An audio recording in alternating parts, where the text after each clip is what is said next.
a gente começa a observar um tique nervoso em uma criança, a reação natural é chamar a atenção, pedir para que ela pare. Mas o tique, também conhecido como cacuete, é um comportamento involuntário. Em alguns casos, ele pode até desaparecer em pouco tempo, mas em outros, permanece. E quando isso acontece, pode ser sintoma de algo mais sério, a síndrome de Tourette.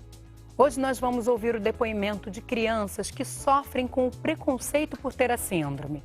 O problema não tem cura, mas pode ser bem mais fácil conviver com ele se houver compreensão e respeito. É sobre isso que a gente conversa no programa de hoje.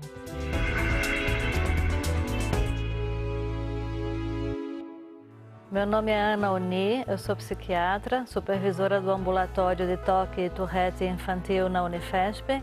Eu estou aqui hoje com vocês para falar sobre tiques e síndrome de Tourette. Tudo bem, doutora Ana, como vai? Muito bem, obrigada por participar, por me convidarem para participar desse programa. A gente que agradece para entender esse assunto que é tão pouco conhecido, né? Que é a síndrome de Tourette. Mas a gente vai começar, antes de entrar nesse assunto, a gente vai começar entendendo o que é o tique nervoso. Né? Quando que essa manifestação ela costuma aparecer na criança, por exemplo? A primeira coisa que a gente tem que dizer é que não necessariamente o tique é nervoso. A impressão que dá pelo nome é de que é um problema nervoso, e não é. O tique, ele pode ser uma manifestação normal do neurodesenvolvimento, então a percentagem de crianças tem tiques na infância sem que isso seja um problema, é só porque o sistema neurológico ainda está amadurecendo, mas pode ser também um sintoma de outras doenças. Mas quando ele aparece, esse tique, ele tem uma faixa etária específica para aparecer? Em geral, ele aparece por volta dos 5, 6, 7 anos de idade, às vezes até os 8, 9 anos. Quando é esse tique do desenvolvimento, ele costuma desaparecer. Ele pode ficar alguns meses e depois desaparece. Mas os pais ficam muito ansiosos, né, Ana? Porque logo ficam com medo que aquilo se estabeleça, que aquilo fique como um comportamento ali da criança e ficam também com medo de estar atrelado a algum problema emocional, né? Isso é muito normal da gente acreditar. Em parte por essa crença de que o tique é sinal de que a criança está nervosa. Isso não é verdade. Muitas vezes a criança tem tiques e ela está muito tranquila, mas mesmo assim ela tem tiques. Mas ele pode estar atrelado a um trauma ou um problema emocional? Pode. O trauma, ele pode atuar como um desencadeante de um tique. Mas isso não significa que ele seja a causa, né? As causas provavelmente são genéticas, biológicas, então existe uma predisposição, né? E uma pessoa, talvez tendo um trauma, pode desencadear um tique, porque já tinha aquele terreno para que o tique aparecesse. Perfeito. Vamos entender o que são esses tiques? Porque a gente fala, mas muita gente fica se perguntando, mas será que aquilo que aquele amigo ou aquela criança tem é um tique? A gente elencou aqui, colocou alguns deles e mostrando quais são simples, quais são complexos. E você vai ver que muitas vezes eles não são apenas motores, podem ser vocais também, né, doutora? Sim. Vamos ver? Olha lá, a gente começou então com o tique motor simples. Queria que você falasse um pouquinho, desse alguns exemplos, a gente colocou alguns ali, se você quiser acrescentar. O mais importante para a gente diferenciar um tique de outros transtornos do movimento, porque existem vários transtornos do movimento, o tique é apenas um deles. Por isso que é importante uma avaliação profissional para a gente saber se aquilo que a criança está fazendo é um tique ou outra coisa. Certo. O tique, ele é um movimento rápido, ele é súbito e ele é praticamente incontrolável.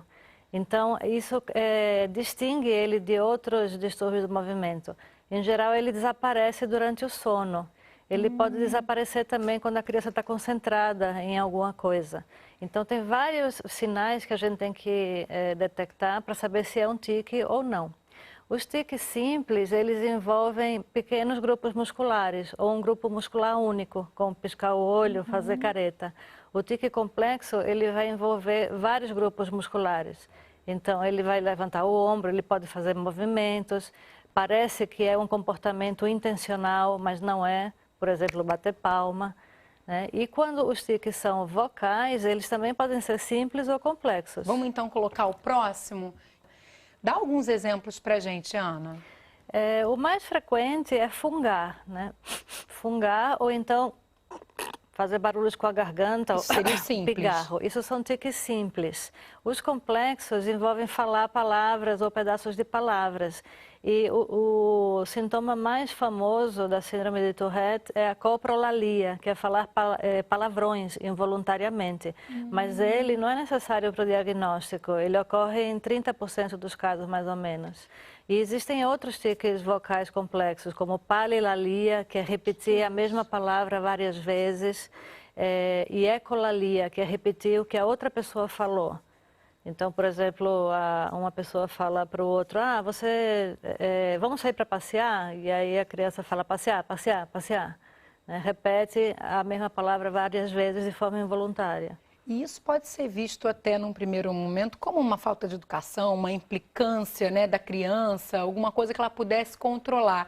Queria que a gente falasse um pouco disso, porque imagino que esse deve ser o grande sofrimento ali no início, quando você ainda não sabe o que está causando, qual o problema que está gerando esse comportamento. E, inclusive, foi isso que me fez entrar nessa área, porque eu atendi uma criança que tinha coprolalia e ela apanhava dos pais, porque eles achavam que ela estava sendo mal educada. E ela falava aqueles palavrões sem querer, e era um sofrimento terrível. Então, foi a partir daí que eu comecei a estudar isso e entrei a... Mas você ainda não tinha se aprofundado no tema, mas você já conhecia, já sabia que isso era... Eu sabia o que era, mas aí a partir daí eu abri o ambulatório e aí comecei a receber mais casos e comecei a publicar e pesquisar no assunto. E os pais, de uma forma geral, têm resistência em aceitar que isso de fato é involuntário? Eles resistem, mas os pais eles são os primeiros a tentar entender qual o problema. O pior é que as pessoas que convivem com a criança, os professores inclusive na escola, aceitem. Então isso é o mais difícil, porque muitas vezes o próprio professor não se convence muito de que aquilo é um problema, que aquilo é involuntário. Né? Sempre existe a desconfiança, será que ele está fingindo? Será que ele está... me enganando, né? Será que ele está usando isso como desculpa? Num espaço justamente onde deveria haver tolerância e respeito à diferença, você encontra a intolerância, né, por parte dos professores, que acaba se reproduzindo ali no ambiente escolar. As crianças também têm muita dificuldade, os colegas, em entender isso, né?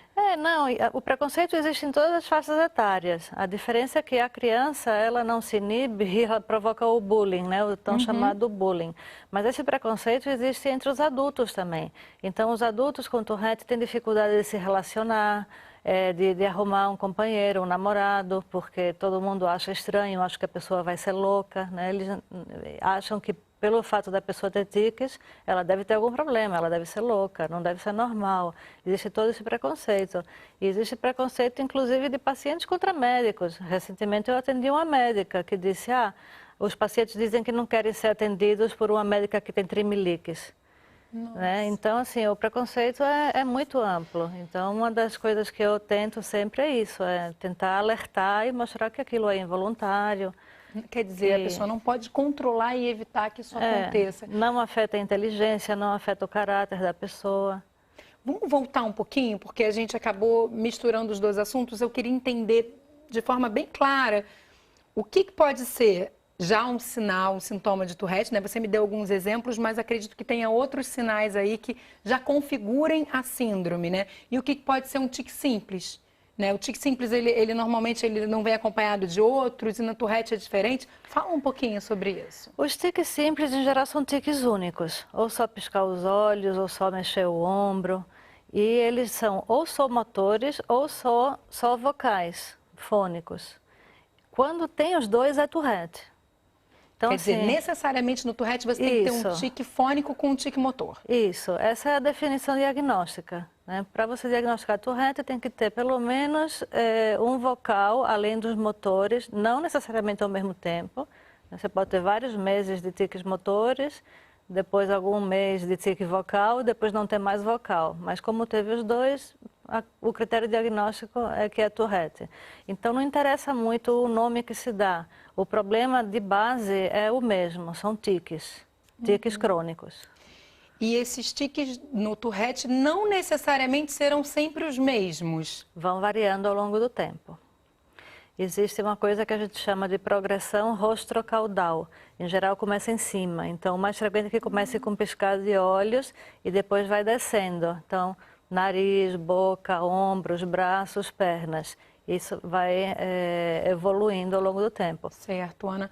Vamos, antes de fechar esse bloco, já entender, conhecer melhor esse assunto. Eu acho que nada melhor para isso do que ouvir quem realmente sofra com um problema. E a gente trouxe um vídeo bem interessante, que é um vídeo feito com crianças que têm a síndrome de Tourette. Vamos ver?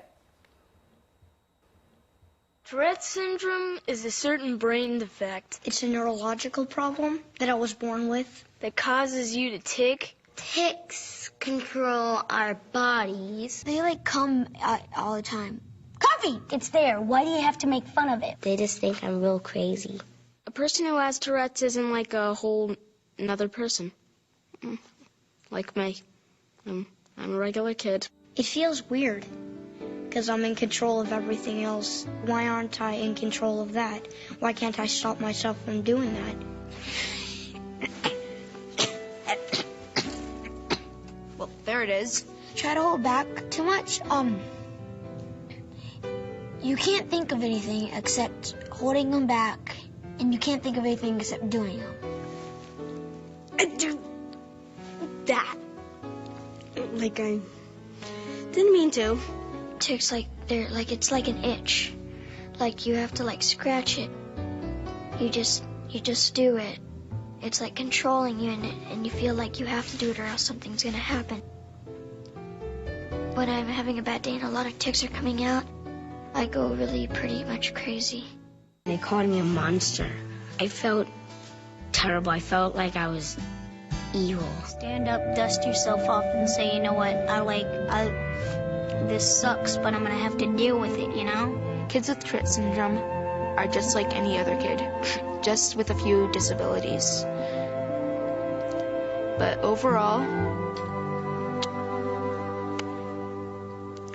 we're like you. Muito bonito esse vídeo, né? É. Eu sempre que vejo fico emocionada porque, primeiro, são crianças falando do próprio problema, das próprias limitações, e vem essa questão do custo emocional que é para elas ter que tentar controlar, porque é isso que a sociedade pede a elas. Isso. Né? Por isso que uma das orientações é a criança já tenta se controlar sozinha. Então, não peça que ela se controle, porque isso só aumenta a carga de estresse e de ansiedade. E quando a criança chega em casa, no fim do dia, depois de passar o dia inteiro tentando se controlar, deixa ela à vontade em casa fazer todos os tiques que ela queira. E num caso normal em que a criança comece com esse tique, você ainda não sabe se é Tourette, se não é, os pais também não devem chamar atenção? Não. Porque quanto mais você chama atenção, mais eles vão ter vontade de fazer o tique. Ele mais vai prestar atenção naquilo, né? Vai ficar com aquela vontade de... como dizer, não pense no elefante branco no meio da sala. É mais ou menos isso. Se você fala, para de fazer o tique, aí é que ele vai lembrar do tique e vai fazer. Inclusive, tiques que desapareceram há muitos meses, se você lembra, e aquele seu tique e tal, aí ele lembra e faz o tique. Então, o ideal é tentar não se concentrar neles. Mas então, Ana, qual a orientação assim, para os pais que comecem a observar algo do tipo em seus filhos, porque começa na infância, como a gente entendeu? Eles devem apenas observar e em que momento deve dar aquele alerta que eles devem interferir? No caso, levar um especialista, levar um médico? Se o tique causa algum dano físico, tem que procurar ajuda imediata, porque pode haver lesão. Certo. Mas se não, pode observar, porque pode ser que eles desapareçam com o tempo. Tá certo, Ana. A gente vai fazer um rápido intervalo. No próximo bloco, nós vamos falar sobre a escola. Como preparar colegas e professores para lidar com um aluno que tem a síndrome de Tourette? Será que é possível também amenizar esses sintomas? Então não sai daí que a gente volta já. Mas antes, dá uma olhadinha nessa dica de site. I remember when I was just a boy, I said, Mama, something's wrong.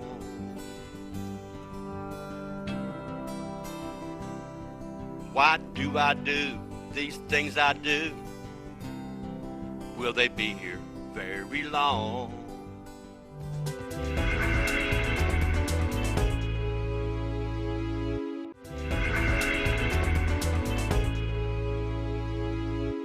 O Ligado em Saúde está de volta. Hoje a gente começou o programa falando sobre os tipos de tique e agora, depois, no segundo bloco, no finalzinho, sobre a síndrome de Tourette. A gente continua conversando sobre essa síndrome. Quem está explicando esse tema para a gente é a psiquiatra Ana Gabriela Uni. Ana, a gente entendeu então que existem tiques simples e a síndrome de Tourette. Eu quero entender, a síndrome com certeza ela é menos comum, mas quero que você me dê números para a gente entender melhor como que é essa prevalência.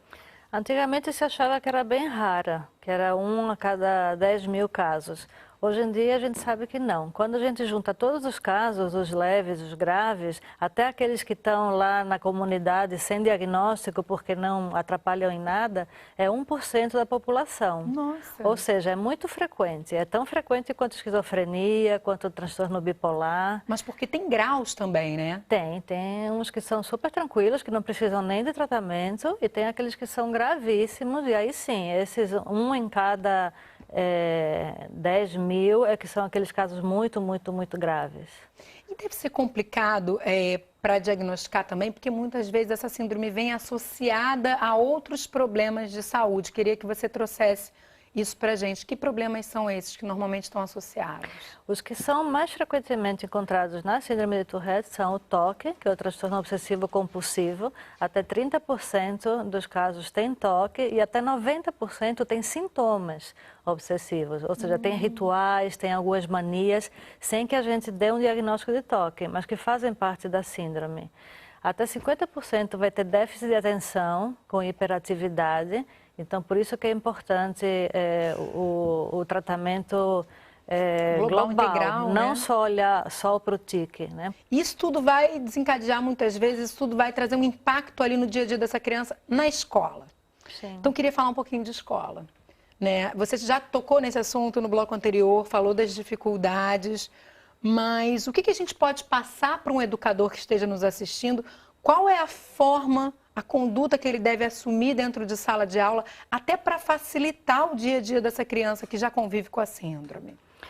O primeiro passo é ter um diagnóstico correto. Então, em geral, o psicólogo, ele vai na escola, conversa com os professores, explica qual é o problema daquela criança. Se ela tiver só tiques, a conduta vai ser uma. Se ela tiver tiques e déficit de atenção e hiperatividade, a conduta vai ser outra. Mas em relação aos tiques, por exemplo, uma das dicas é a criança sentar na frente e do lado, junto da parede. Porque se ele tiver tiques de balançar o pescoço, vai ficar do lado e não vai atrapalhar todo mundo que está atrás. Por outro lado, ficando na frente, ele vai se concentrar melhor, porque ele não vai ter tanta gente na frente para distrair ele. Se ele precisa sair para descarregar tiques, ele pode combinar um código com o professor, né? Se eu fizer assim, eu posso dar uma volta lá fora, tomar uma água e voltar? E aí sair, fazer tiques. Porque a carga ali, a tensão pode estar muito grande e ele precisa fazer com mais regularidade? Isso, porque ele vai controlando o tique e aquilo vai gerando uma tensão. Então tem um momento que ele precisa descarregar aquilo ali. E o professor também pode ajudar nessa tolerância da turma em relação à criança, porque a gente entende, até pela natureza dos tiques, muitas vezes isso pode atrapalhar mesmo a concentração dos alunos ou o bom andamento ali da aula, né? Mas é uma questão que não pode ser controlada. Então, como que o professor deve lidar também com os alunos da escola para que isso seja bem aceito? Em geral, tem que explicar, né, que é incontrolável. Se a criança estiver em tratamento, dizer que a criança tem tratamento, que ela está em fase de tratamento, que provavelmente isso vai melhorar. Enquanto não melhorar, não chamar atenção, não falar, deixar a criança se sentir o mais à vontade possível. Porque se ela, imagine a carga de tensão que a criança tem de se controlar, né, monitorar os tiques para não fazer tiques e ao mesmo tempo prestar atenção numa aula. É muito difícil. Com certeza. Eu atendi recentemente uma criança de uns 11 anos de idade e a impressão que dava era de que a criança estava possuída por um demônio. Ela se batia, ela própria se batia, né? E aí ela batia no rosto e aí ela tinha coprolalia, então xingava os pais e aí se sentia culpada porque tinha xingado os pais e se batia. Então, assim, era uma coisa que para quem olhasse de fora ia dizer, isso é uma possessão demoníaca. Esse caso me impressionou muito, né? Mas assim, na primeira dose de medicação já teve um alívio de 80% e ela está ótima hoje em dia, super bem na escola, inteligentíssima. Porque não afeta a inteligência nem Não a afeta a capacidade de inteligência. aprendizado. É óbvio que crianças com deficiência mental podem ter Tourette também, mas o Tourette não afeta a inteligência. E essa história que você trouxe deixa para a gente muito claro como deve ser difícil você criar vínculos sociais, né, a partir desses sintomas, por conta desses sintomas. Mas você disse que a medicação, no caso dele, aliviou. Que medicação é essa, né? E eu vi que muitas vezes a medicação pode até aumentar um caso de déficit de atenção, pode deixar essa criança mais dispersa. Queria saber também se existe alternativa, então, a isso.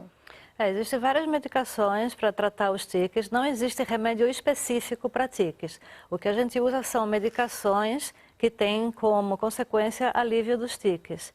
Então, as que a gente sempre teve, as primeiras a serem testadas foram as medicações para esquizofrenia.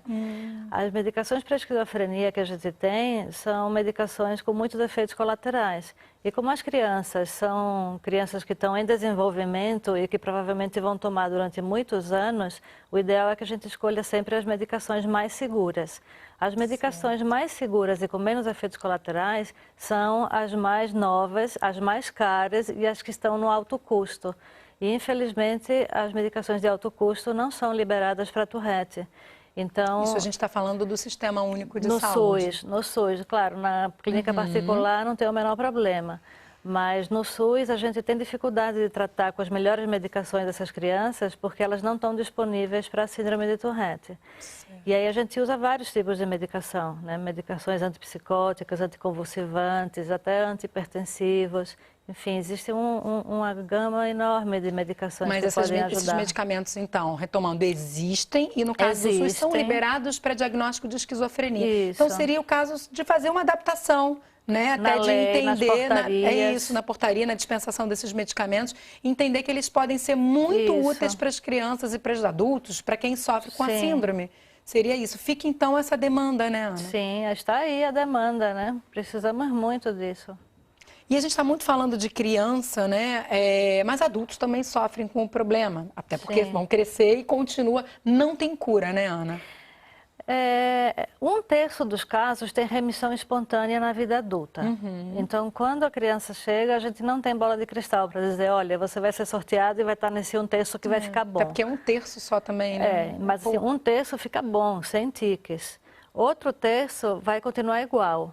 E outro terço vai continuar tendo tiques mais leves. Então, assim, o prognóstico em geral é bom. 2/3 dos casos têm um prognóstico bom. Aquele caso mais grave, que é esse 1 para cada 1000, realmente são casos que continuam muito graves até na idade adulta, né? Que são os casos que não melhoram com absolutamente nada e que teria indicação de fazer uma cirurgia. Cirurgia? Que cirurgia é essa? Tem uma cirurgia que é experimental ainda, que é a estimulação cerebral profunda. Não tem muitos casos publicados na literatura, tem em torno de 100 e poucos casos. Isso é muito pouco comparado com as cirurgias de Parkinson, que tem mais de 4.000 casos já publicados. E como os pacientes com Tourette são muito diferentes uns dos outros, com vários tipos de tiques e sintomas, não se sabe ainda exatamente onde no cérebro você tem que agir. Então, por isso que ela é considerada experimental, porque você não sabe exatamente onde você tem que agir no cérebro e se você vai ter resultado ou não. Então, a média de melhora é em torno de 50% a 60%. É uma coisa ótima para quem nunca tinha melhorado com nada, mas ainda não está liberada no SUS e ainda é considerada experimental. Mas a ideia é que com o passar do tempo ela possa ser oferecida para mais pessoas e com segurança. E a psicoterapia entra também para atuar nos sintomas ou para melhorar esse lado social e até uma ansiedade que a criança possa ter? Tudo, desde para trabalhar sintomas associados, como o toque, depressão, baixa autoestima, relacionamentos sociais, relacionamento familiar, com os tiques em si. Existem técnicas dentro da terapia comportamental, que se chama reversão de hábito, que ajuda a modificar esses tiques. Perfeito. Ana, vamos mostrar seu livro? Aqui, o título é Tiques, Cacuetes, Síndrome de Tourette. Um manual para pacientes, seus familiares, educadores e profissionais de saúde. Esse é o único livro que a gente tem no Brasil, né? Eu organizei o livro de maneira que ele tivesse informação científica precisa e atualizada, está na 2ª edição, mas numa linguagem acessível para que todos possam se beneficiar. Então, os pacientes, os familiares, os professores, os psicólogos e qualquer profissional de saúde que quiser saber mais sobre a síndrome de Tourette, eu recomendo que leia esse livro. E ele é fácil de encontrar? Está nas livrarias? Está nas livrarias da editora Arte Média, eles têm um site, eles entregam no Brasil inteiro, então é fácil de conseguir. E tem a versão em e-book também. Eu queria aproveitar para dizer aos pacientes e aos familiares que é possível conseguir o equilíbrio. Às vezes ele é lento e pode demorar, mas ele é possível e não se deve desistir, porque uma hora chega lá. Se a gente não chega lá é porque não chegamos no fim. Muito obrigada, Ana. Muito obrigada mesmo por sua presença.